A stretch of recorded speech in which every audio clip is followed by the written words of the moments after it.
Well, good morning. There's several people that we had on our prayer list over the last couple of months, and each Sunday I've been listening and watching Glenn Jenkins, Tommy, Lynn Lee, Reese Dutton, and all you giving really good Sunday school classes. What I wanted to talk about tonight is getting back to the church. I've missed being in this house of God for these past several months. I missed the people. I missed going to fellowship meals and any different functions that we've had in the past. And it really gets me feeling really good to be able to get back into church with everybody else.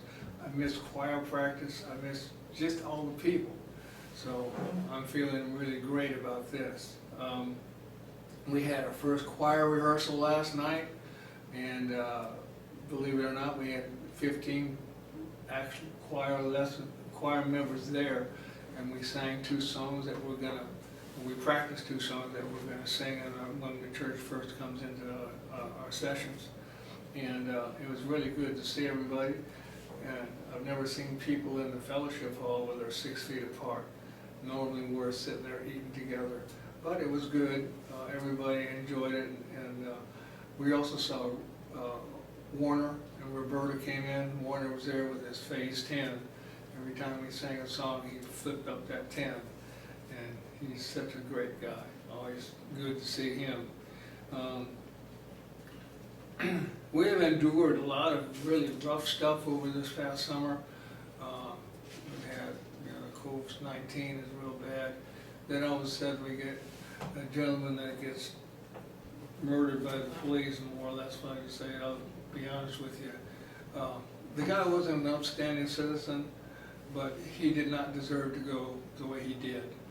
And then people use that, and they've got these highly paid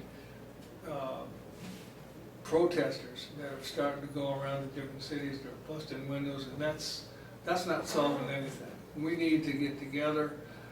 All this stuff needs to calm down. Peaceful negotiations. We just need to talk to one another and not lose our tempers. I mean, it doesn't prove anything to bust out somebody's window. It doesn't make any sense. But what I wanted to do is I got into our next quarter's Sunday school lessons, and like I said, this is really good. The topic in June is appropriately called, entitled Directions Offered. It's Proverbs 3:1-12. If we had total GPS, we would know where we're going and so forth, but what would happen if we don't have GPS now? What would you have to do? You'd have to go find you a map and go this way and that way. But and it starts with Solomon. He gave clear instructions on how to live wisely, but these instructions are useless unless the person who's receiving them has put them into action.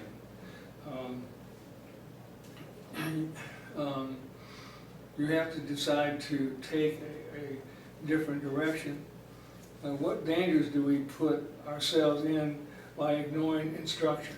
A lot of people get instruction, but they ignore them. But if the instructions are correct, they're not going to get anything done right without following some type of outline and so forth. Solomon began to log out the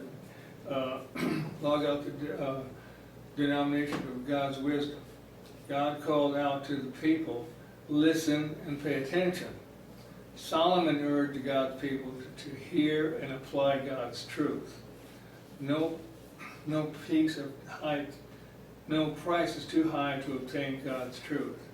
Solomon called God's people to never and cherish truth, and it was their precious connection to them. So Solomon actually, when he was teaching, he set out all these different standards that people should follow. And then it goes on to say, well, if you don't follow them and you want to go a different direction, what's to say that your direction is going to be better than what God has planned? So what I ask that you do is when you get a chance, read Proverbs chapters 1 through 3, and you can organize that, and it tells you just exactly what you need to do and how God has put us here for what we're supposed to do. And again, when we come back to church, we can all start hugging one another, but we need to also be able to communicate with the public around us because of all these different demonstrations. Fortunately, here in the little town of Wadesboro, we haven't had it too much. We've had a couple of high police incidents here in Wadesboro, but it's not as bad as they've been all around the country. So we need to bring everybody together, give us some hugs, and miss that coffee on Sunday morning. So, and we will see you again on June 28th.